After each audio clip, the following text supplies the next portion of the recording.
Oromoo bira dhaabbachuun kun nurratti dirqama jechuudha. Nama beeku nama sammuun isaa dalaguuf jechuudha. Nuraddiin kootu waan jabe wanti si sodaachisu tokko hin jiru. Dhugaarra dhaabbattanii dhugaa dubbattan isin wajjin jirra. Eessatti illee jechuudha. Kanaafuu dhugaa obboleetti tana namni kun illee gartee yoo kan innis dhugaa illee qabaatu taate dhugaa isaa illee kuma kaleessas keessa barbaannee ijoollee dhiiraatiif dhugaa galchaa turreessa yoo inni dhugaa Bona baalee fooloo godhaa jara keenya. Bona baalee fooloo godhaa keessattuu shamarran. Tabaqaa keessanii kanaafan barbaadee bona baalee waamaa jedhe tokko. Akkasuma Dr. Nuraddiin fooloo godhaa. Jabaadhaa mi'a tokko kuma naa guutaa.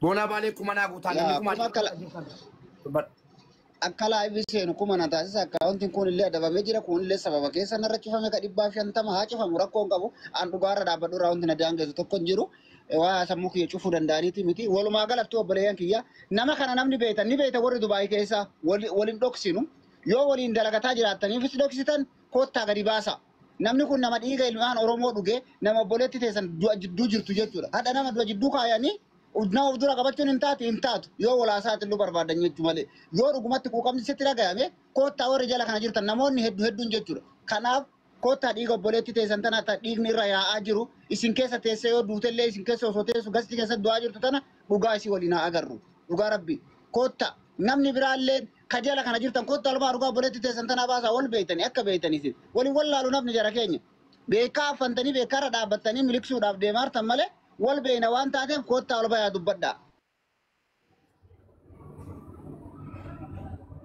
Namoo dubbachuu dandeenya. Gara seeraatiin illee qabamuu danda'a. Qaalittiin tun achi keessa teettee waa hedduu dalaguu dandeessi jechuudha. Nuti nagaa barbaannaaf malee. Kanuma jechuu barbaadamuu bee dubbadhu. Amma asaan gabaabaan gaa uummata keenya akkuma kanaan dura isinitti himee Dr. Nuraddiinii fi Boonaa Baalee kuma naa guutaa tokko. Dr. Nuraddiinii fooloo naa gochuun dagatinaa.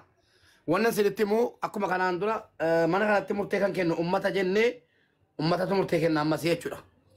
Murteedhaan kennaa jiru uummata keenya. Erga dhiyaachuu didanii Baabaa Nuraddiinis erga dhiyaachuu didee namichis erga dhiyaachuu didee mucaan amma poolisiitti dawwalattee silaa du'aa jirti.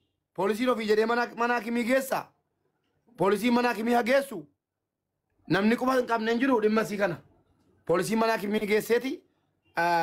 Warra maqaa jaraa waamaa jirtu hunda jara qabsiiftee waliin qabamtee biyya sana keessaa kaansil ta'u bara lammata biyya sana seenuu hin danda'anu warri isii maqaa waan mataartu himata itti banteertu maal jettan sinii teeraa murteen kun uummata keenya abatamu biti kaafa simnu adawwalatu amma akkoosa kenneef jechuudha tumunu as jirru tuma gastiirra jirru maqaa jaraa warra waamaartu wala Baabaa Nuraddiin wala jinnii hunda jara bakka itti balleessuu deemtira. Budi maaliif akkana ta'e okay jedhaa rommanni eeyyee jedhaa jira kalas booddee akka biyya sana keessaa cancellation cancel taane akkan jenne isin waamne kabajaan dhiyaadhaa jenne dhiyaachuu diddan hundi keessan jechuudha akka mubaarakiin hin komanne dhageessanii akka mubaarakiin hin komanne Boonaa 675 irra dhaabdanii nama 700 jirtanii fooloo yoo gootan maal ta'a Boonaa hundi keessan Boonaaf Dr. Nuraddiin fooloo godha. Ayyee uummanni adawwalatu jedheera Boona maal jetta? Boona uummanni adawwalatu jedheera maal jettan? Siifan. Ila mubeekiyya. Mee hawaasni irratti haa kennu anillee dhumarra waa yaade dubbadha. Hawaasa kan murteessu paartanii 75 hawaasa murteessa waan taateef. Ana akka kiyyaatti naan hin jedha noon jedha maaliifi wantan hin ta'u jedhuufi mucattii kana ofuma isheetii waraqaan qabdu isheedhuma akka dhukkubsatteen tarii fuudhanii galchu malee namni qarqaaru namni waraqata qabu namni afaan beeku yoo isii bira hin jiraanne faayidaa isheedhaaf hin qabu. Dubartiin daffaramee kun akkasitti akka footoo kanatti agarsiifattee poolisiin footoon akka nan durfachiise. Dhageessa dubartiin daffarame jedha qalliseedhuma nama kana kireeffatetu na daffare. Kan waliin na daffare immoo jettee maqaa warra gargaaruu dide guutuu balleessitee abadduun jedhan. An yaada kooti qaba. Ishi mucattii kana yoo galte waadaa seennaa fi yoo gashan hin qarqaarraani yoo biyyatti gashan. Wallaahi hin qarqaarra. Maaliif maalan hojjetaa jira? Bakka maal jetta sabboontuu maal sitti dhagaamamee siin himattu. Balleessitee abaddu. Silaa baddee ha balleessitu. Hin jedhaadha kootitti. Warri kuni warra kanaan duras daffaraa ture warra walirra dhaabataa ture akkuma kanatti jechuudha. Warra dubartii achi keessaa fixaa ture jechuudha. Ani kan inni isiniin jechaa jiru si jammar baabaan Nuuraddiinii fi obboleessi wal keessa jiru. Bana yaa tokkorra jirullee jechuudha. Waliin dubbataa jiru, waliin haasa'aa Baabaan jiru. Nuraddiin uummata keenya uummata Oromoodha. Baabaan Nuraddiin himatamaadha. Namni na ajjeeses baabaa Nuuraddiini yoon du'ellee yoo hin kiyyallee baate ammallee ona balleessan baabaa Nuuraddiini namni na ajjeechisiise Oromoo dhaggeeffadha. Gaafa duraa suuraa itti ergee na qaqqabe bilis jedhee dhufee na ilaalee obboleessa isaa faana gwaddanyyaadha jedhee shiran irratti daragee deeme.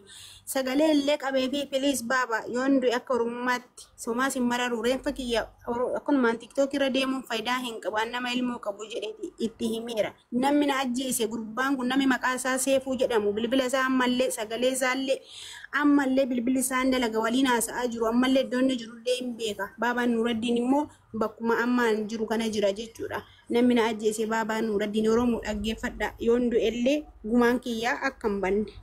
Adawwaladhoo jettanis nama daa'ima qabu nama waraqaa hin qabne nama daa'ima guddifachuuf biyyaa bahee jaartii dulloomtuun gangalchaa paambarsiin qayyaraa fi dadhabeenyaan na balleessee itti madde akka Oromummaa tokkotti fuudhee na daffaree akkasuma godhee lafa na kaa'e namummaatti na baase jechuudha. Edda gana akka nama tokkotti gaafadhee tasa ta'een jira mana yaalaa sirrii nageessi lakkee jennaan offaa keessa na dhiitee safuu keessa jechuudha. Namummaatti macarrashaa namummaatti na baasee ofiillee bade. Ammas baabaan Nuuraddiinii fi obboleessi haadhoo waliin haasa'aa jiru. Indoom obboleessi sagalee isaa isinittan erga amma shuurii isinittan dabarsan. Himbaasitti seeratti dawwaladhu himbaasitti daddafii dawwaladhu yoo inni dhiyaachuu baate inni si biratti argamuu qaba naan jedhe obboleessi. Waraqaan mana yaalaa ittiin naqellee nan qaba. Kiniin liqimsaa jirullee nan qaba. Raajiin ka'ellee nan qaba.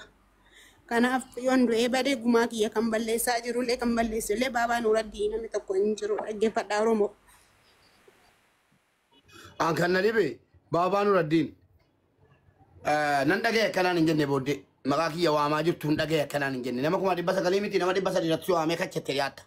Ila amma baabaa Nuraddiin ila baabaa Nuraddiin muciyyoo agargaaruuf hin barbaannu nuti. Baabaa Nuraddiin yakkamaadha nama muciyyoon himataa jirtu irraayi. Nuti akka aadaa keenyaatti illee nama dhufee mana kanatti himate ni qulqulleessina. Amma namni ani du'aa fi jiruyyuu tokko isaa jechaa jirtu obboleettiin teessan tun jara keenya. Rakkoo jirtu wajjaan nu haa baasu. Yoo rakkoo isaallee taate yoo rakkoo isaallee ta'uu baatte haa dhufu warri keessaa qabdan itti bilbila warri Dubaay keessa jirtan nama 900 kana walakkaa ol warra Dubaay wal beeyna waan taateef itti bilbila haa dhufu. Boru akkana naan jedhanii boru akkana na godhanii osoo hin taane muciyyoon kun namni ajjeesaa jiru isa wajjin isa hoo jette rakkoo irra ga'uudhaaf deemaa jira. Nuti baabaa Nuraddiin irra nama rakkoo irra ga'uudhaaf miti nama kalee nu gargaar jennee walii wal gargaarree haqa ijoollee tana baafne jennee dubbachaatiin turre. Baabaa Nuraddiin ufaa qulqulleessu yoo inni illee kadhagayaallee jiraanne taate namni 900 kun akka walakkaan isa bira jirtan ni beeyna waan taateef itti dawwalaa haa dhufu. Dhufee rakkoo jirtu wajjaan baasee tuni na fakkaatti tuni nan fakkaattu haa jedhu achirraa dhaabbatee yoo dabra yoo danda'a inni gargaara yookaan dhiisuu danda'a. Amma tokkoffaa muciyyoon isaa himataa jirtu himatamaadha nu barbaada gurbaa yakkamaa wajjin. Dafa. Akkam bultan. Nagaadha zakaabtan. Akkam beena gaafa yaada boonaa nagaa jirtu. Alhamdulillah mee maal jetta yaada kanarratti? Yaada kanarratti Dubaayin wanti akkanaa kun xiqqashoo waan ulfaatati. Wanti beekuu barbaade ilmattuu jalaa bade immoo waan gudee deemtee fedhiin kun irraa dhaabattu dide. Gudee deemtee ilmoon keessaa baafamee kunoo maal akka jedha wanti hundi. Waraqaa biyya isaaniitti qoricha adda addaa uummata Suudaanii kunillee namatti kenneetiin waan adda addaa namatti godha. Qorichi dogoggoraa kennameefi. Qoricha dogoggoraan beekamaa biyya keessa ture biyyatti guddadhee Dubaay.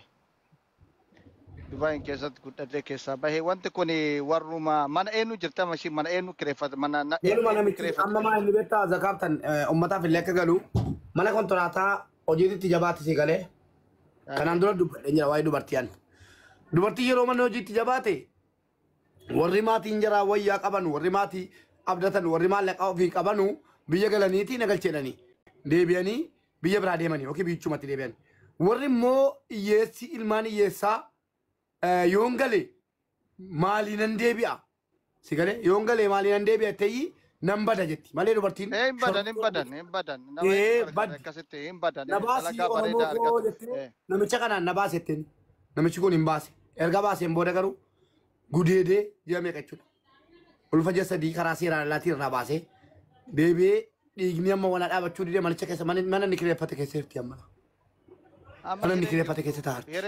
hireen isiin qabdu fayyuudhaaf wanti kun warna irraa hin dhaabanne taate booda gadaamessa kaansarii gadaamessaa waan adda addaa akka ittiin finneef wanti kun kan hin dhaabbanne yoo akka ta'u taate dirqama yaala gaarii argachuu qabdi jechuudha hospitaala gaarii keessatti.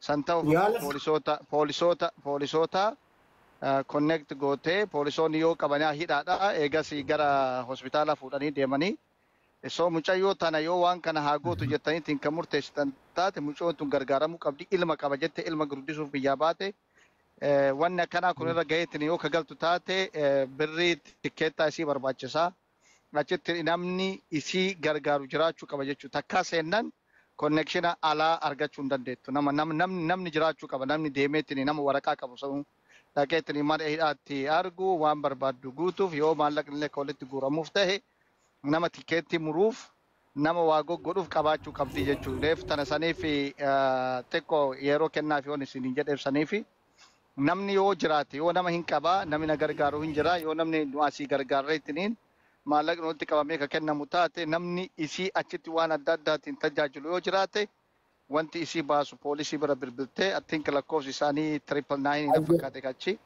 Bareeda goote yaada bareedaa fidde. Yaada bareedaa nuuf fidde waan ta'e gargaarru walitti qabnee fi kaanee akkasii poolisii takka kennattee jalallee qabsiiftu goonu maal jettan? Laa eega seente boodallee godhamuu hin danda'amu sun rakkinaa miti. Sun rakkinaa miti waan nurraa eegamu.